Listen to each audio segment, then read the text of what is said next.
Hi everybody, and welcome to this first glimpse at the gameplay of Dune Awakening. I'm really excited to welcome you into our world, but I want to point out a couple of things. First of all, this is a beta. It's beta footage, so you'll see bugs and you'll see things that need polish still. And secondly, our tutorialization is still a work in progress. With that said, let's get into it. The start of the game, Dune Awakening, begins off-world on this large spaceship.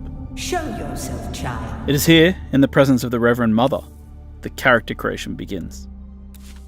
Now the first thing you'll do is choose your preset avatar.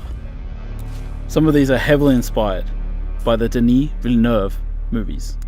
Once you've chosen a base visual look, you can then move into the depths of character creation and make choices about how your character feels, both in terms of age, but also a plethora of physical attributes.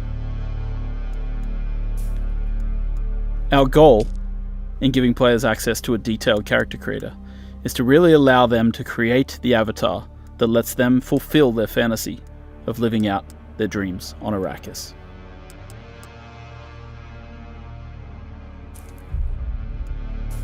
There are a multitude of hairstyles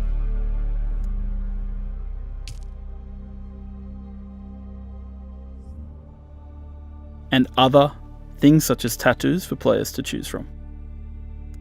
You can even choose different styles of lipstick and eyeshadow.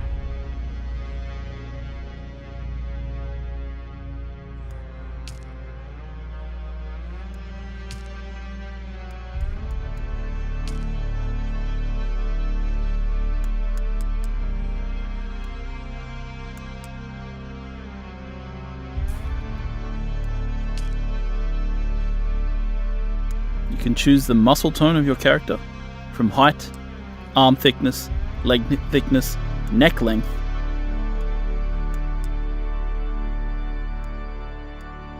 Once you finish your character, you choose your name and enter the world.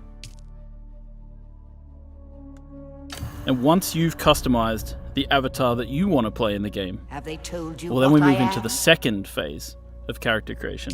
Then I will sift your words for lies. Let's begin. Where were you born? The second phase of character creation A world of is where water. you, as a person who may or may not know anything about Dune, get to make choices about who you were before the game starts. Where you come from, Bad advice. what caste you belong make a to bad in the Dune deal. universe, and of be course, close to perhaps power most is to importantly, walk the who your nice mentor way. was. Who was your mentor? Your mentor determines your starting set of skills when you enter the game. You must have been very young. The mind must be prepared or the training does not take. The test is almost complete. Have you spoken truth? Come here. Kneel. Put your hand in the box.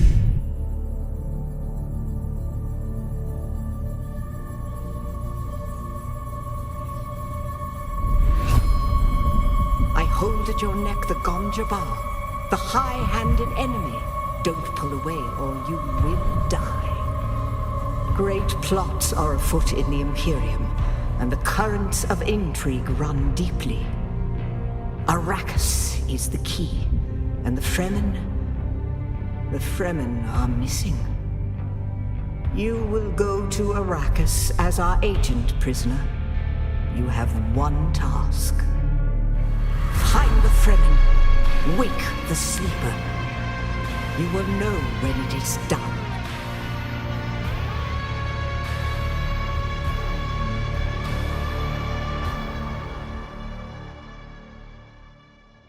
Now we're going to jump ahead a little bit in the story here, skipping past several events just to sort of get into the early new player experience of the game. And you'll see that the player, after various shenanigans, wakes up here in a cave.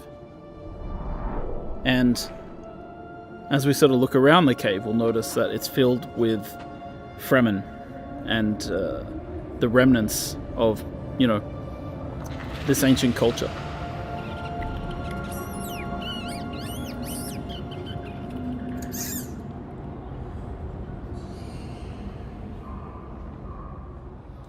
So now as the player takes their first steps in the world, they're really here amongst the dead. And so the first question they should be asking is, what happened here? Who are these people? And, you know, this is just a place where we give players a little bit of time to adjust their settings, get a feel for the movement keys, and then move forward into the cave. And they'll stumble upon their first major interaction point, which is the Frem Kit.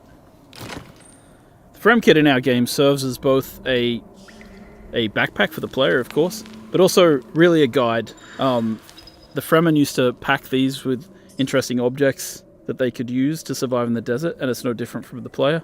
So here they begin their first crafting experience, crafting a small scrap knife out of metal that was in the Frem Kit.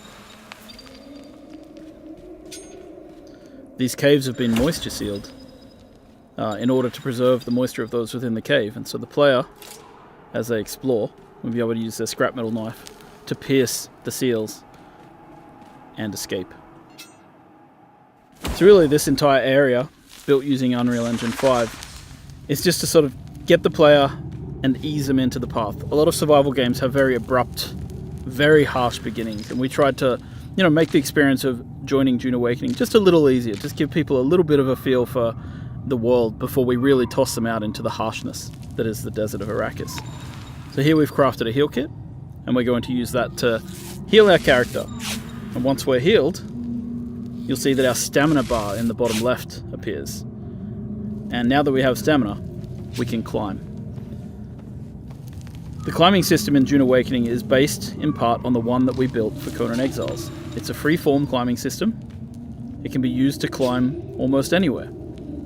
And as you'll see later, the new technology available in Dune Awakening, such as suspensor belts, allows us to do even more interesting things with traversal.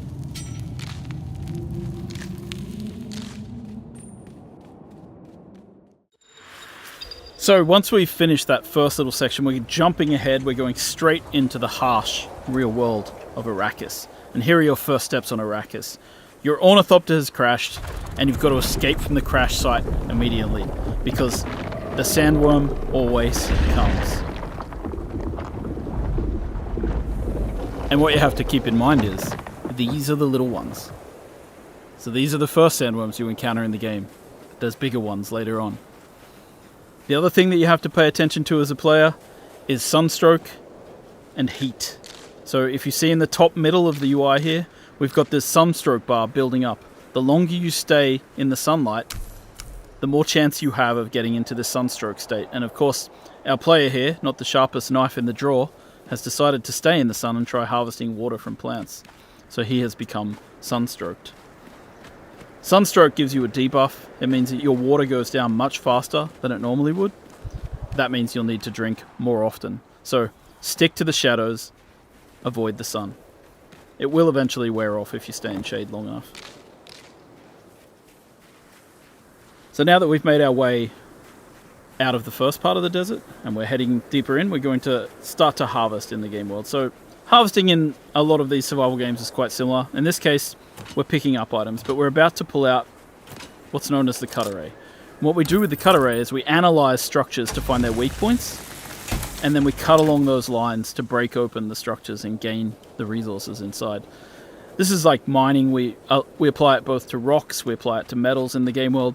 And at the start of the game as a player, you'll just be scrounging around, picking up, finding structural weak points in rocks that you can harvest, breaking them apart, and taking those pieces with you. Now we've jumped ahead a little bit, and we see that the player is starting to be affected by the spice in the air.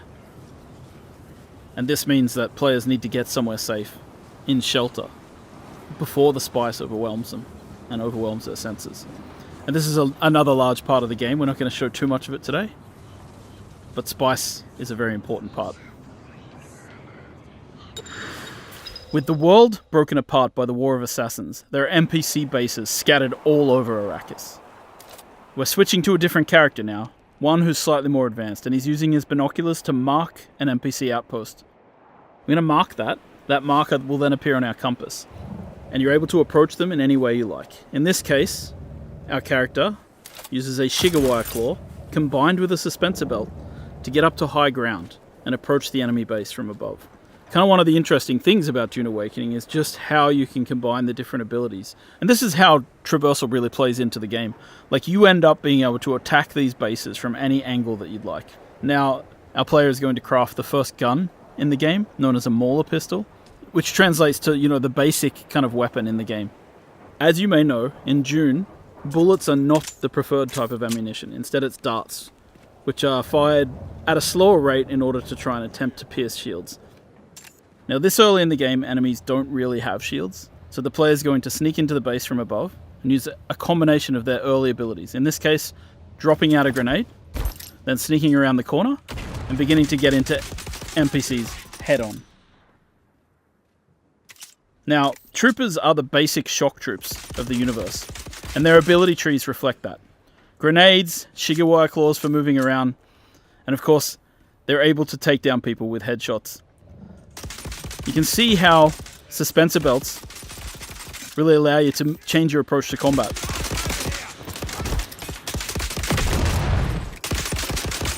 Dune Awakening is at heart a third-person shooter with melee and abilities. And it's the combination of melee, abilities, and range shooting that creates what we call combined arms in the game. Now, we've taken a fair bit of damage in this battle, so we're going to stop for a second to heal ourselves up with a bandage. Bandages heal over time, so you can't just heal yourself to 100%. You have to actually get into safety, get behind cover before you start using them. Now we're going to quickly switch to a slightly different character to show off more of the melee that we have in the game, because you're about to see that when a character gets in close, it's melee time. This character has Swordmaster abilities. First of all, the knee charge, which is about getting in close to do damage in combat, and then quickly setting up to a riposte, which allows you to parry and return massive amounts of damage to your enemy. Of course, later in the game, when enemies have shields, melee is a much more emphasized style of combat. And you see that when a player is not really equipped to handle ranged characters, they have to fall back on their abilities to get in close. Now, we've switched again. Now we're going to switch to a set of Mentat abilities. One of these abilities is known as Battlefield Calculation. Using Battlefield Calculation, the Mentat is able to calculate from anybody that they see what they're carrying and what they're wearing. I don't like the sound of that. Now we've dropped out our Hunter Seeker, and we're using our Hunter Seeker ability to take down enemies in the world really quickly. You hear that? Now obviously when you're playing with a friend, you want to combine your abilities and work together. In this case, the Mentat's able to point out to their friend where people are in the world and how much ammo and stuff they have. And you'll see that when enemies go down sometimes, they go into a down but not out state. It's up to you whether you execute them or continue to fight.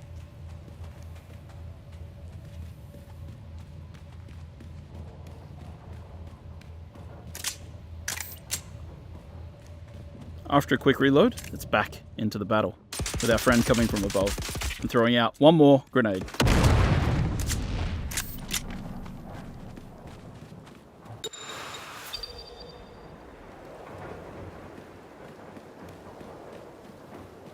And once you've defeated your enemies in battle, sometimes you just gotta take their blood. In order to get water, the player's going to have to craft themselves this blood sack and this blood extractor and use it to harvest blood from their fallen enemies. Now, in our game, it's not always a good thing to just take blood from people. It's potentially bad and can only be used for certain things. Once you've extracted the blood, you can then of course drink it. As you'll see here, the player takes a big sip from their blood bag. But when they do that, it causes a debuff because the blood is not exactly pure, and drinking blood for water is not exactly a 1-to-1 scenario. So you'll see that our health bar got shorter while our water bar went up. And so being a blood drinker is not always looked upon in the right way.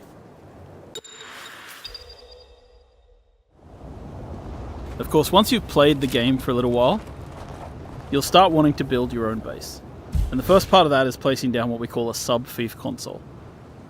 A sub-fief console allows you to claim a small part of Arrakis as your own, but it does in turn mean that you'll start to owe taxes to the Emperor. So here we are with our building system. And you can see that we have two types of building here. We have the holograms, which show in the beginning. I call them solido projections internally. And we have the way that you fill in, which is by holding down the mouse button in this case. So the cool thing about this is it allows us to have this cooperative building system. So you'll see that one player places out the solido projections and the other player fills them in with the materials from their inventory. This is just a way that lets people play together and build together in an interesting and exciting way. We've seen through our experience with Conan Exiles that some people just love to build in these games. So we've created a system called the Blueprint Building System that allows players to save a copy of their base as one of these giant holographics. Then they can take them out into the world and place them out wherever they like and then rebuild. And we have another system in the game which allows you to take these, big architectural designs of your buildings and sell them to other players on the exchange. And once again, this is a way to quickly move your base around the world. If you've got a design you like, you don't have to, throw it out immediately. And it allows you to create these interesting masterpieces. It also, as you can see here, allows you to, if you're not artistically minded and you don't like building big bases, you can buy them from other players. Once you finish crafting a base, you want to fill it with all kinds of machines, fabricators, and refineries. And of course, harkening back to the blood extraction we just did, we've got the blood purifier. So what we want to do is take the blood from our blood sac and deposit it into the blood purifier, and over time, it will refine into lovely, fresh water, which can then extract into our liter-johns and carry with us out into the desert. While there's many varieties of fabricators that you can use to craft things in the game, one of the most exciting things is crafting yourself a vehicle. So we're opening the technology menu, and from here we're able to purchase the design for a sandbike. A sandbike is one of the early vehicles available to players in the game, and you can kit it out with different types of modules, including an extra seat, which allows you to bring your friends with you. So in this menu you can see we're fabricating ourselves a sandbike, and all the different parts of the sandbike have to be fabricated individually. So the player is going into the menu here, they're crafting different things which will make up their sandbike, and as you can see it prints out in this kind of 3D printer type way where all the materials are turned into these particles which then come together to form the different pieces of the sandbike. And you can see it's sort of all happening in the background here. And if we go out into the world view, you can actually see the pieces forming up inside the fabricator. So a base with lots of these fabricators going is actually pretty cool and pretty busy. Once we've done, we jump back in, we pull things out of the queue, chuck them into our inventory, and then we use the welding tool to place out vehicle pieces. Now again, this is a cooperative activity. We've thought about multiplayer, so any other player could be working with you to place modules and pieces of this bike. And so we're going to assemble this bike, but of course when you work on larger vehicles and your friends are with you, you'll be able to work together to craft big things like transport ornithopters or sandcrawlers. And so we're going to add the body to this, and we're going to add an extra seat just in case we want to bring our friend with us out into the world. Once the bike's been assembled and fueled up, you jump on and you can head out to explore the greater areas of Arrakis.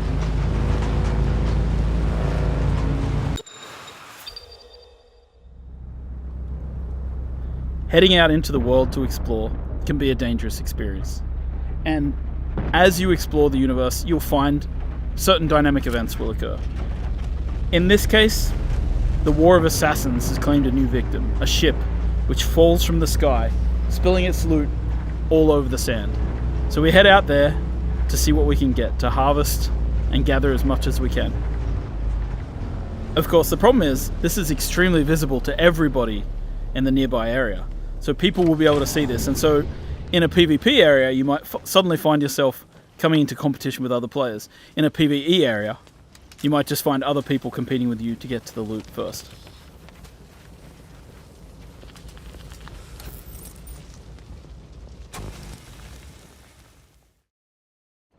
And of course, at night time there are different kinds of threats, because while the heat of the day is dangerous, at night the Sardaukar patrol this area of the desert with huge spotlights searching for players.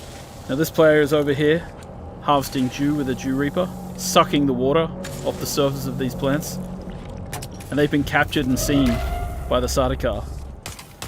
And the Sardaukar send down troops who come floating down out of the sky to attack and destroy the players.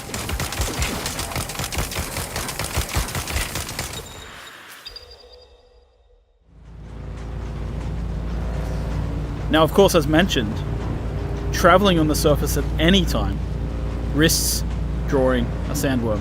But there are certain things which we've created to draw players out of their comfort zones. So in this case, there's a special type of sand here on the surface, known as flower sand. Flower sand, according to the books, is the softest kind of sand, and players can use it to refine it into a variety of different materials that they need for crafting. So you want to come out into the desert and you want to try and find flower sand. But you have to be wary and pay attention, because as you harvest, you risk drawing the attention of the sandworm.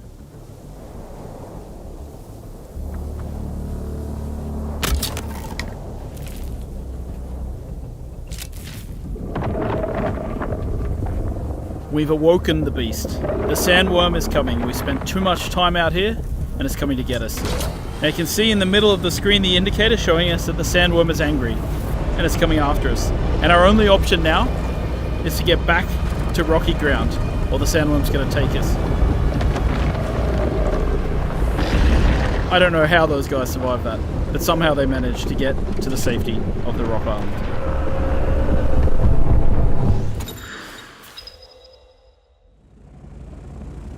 Once you've crafted your first ornithopter, you'll be able to take to the air and your entire perspective of the world shifts. From here, it'll make traversing the world a lot safer because you can avoid the sandworms.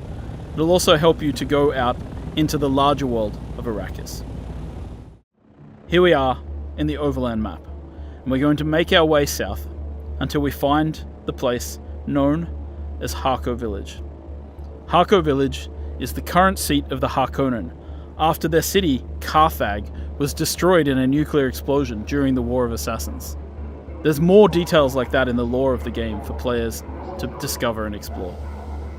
So we're going to land at Harko, and we're going to explore the social space. Once you arrive in Harko Village, you'll be able to meet up with other players, interact with them, trade, and create guilds. The game has a variety of social interaction mechanics, from emotes to grouping to a chat. Throughout Harko Village, you'll also interact with story characters, follow the main story. You'll be able to meet vendors who will sell you exotic items. They let you live. That is interesting. You'll be able to get a feel for how the factions are viewed in the world, and of course, you'll be able to swear allegiance to one of the major factions, the Harkonnen or the Atreides. Swear your guild's allegiance and begin to take part in the politics of the Imperium.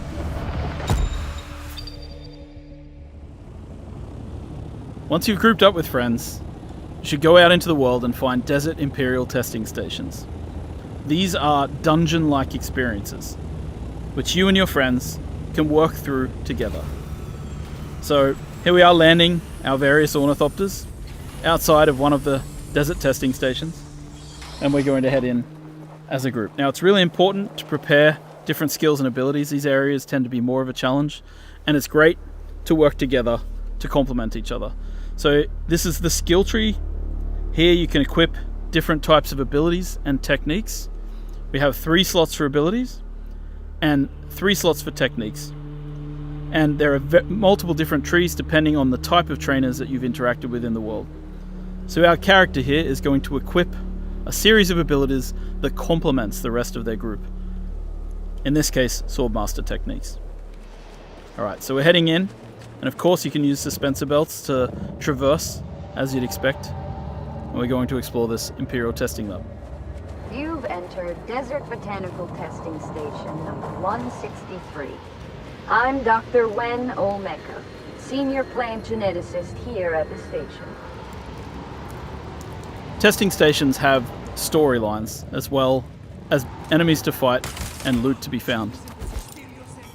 So you really want to go in here and enjoy the experience.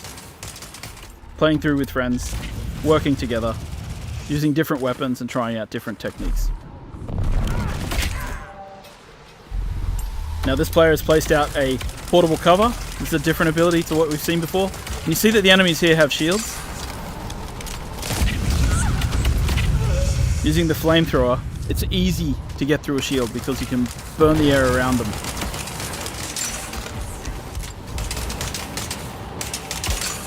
And of course our characters are a little higher level than they were in the start of this video. So you're able to see that, yeah, we can take people down a little more easily.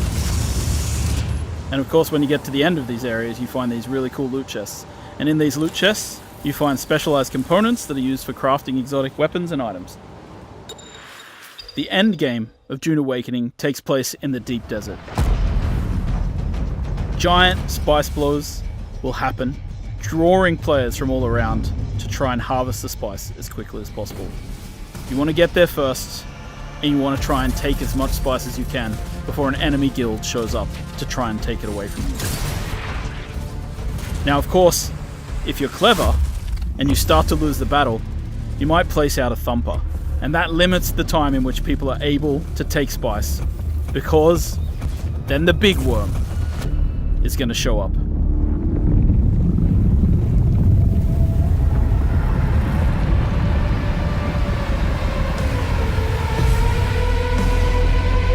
I hope you've enjoyed this brief glimpse at the gameplay of Dune Awakening, and we're really excited to have you join us when the game releases.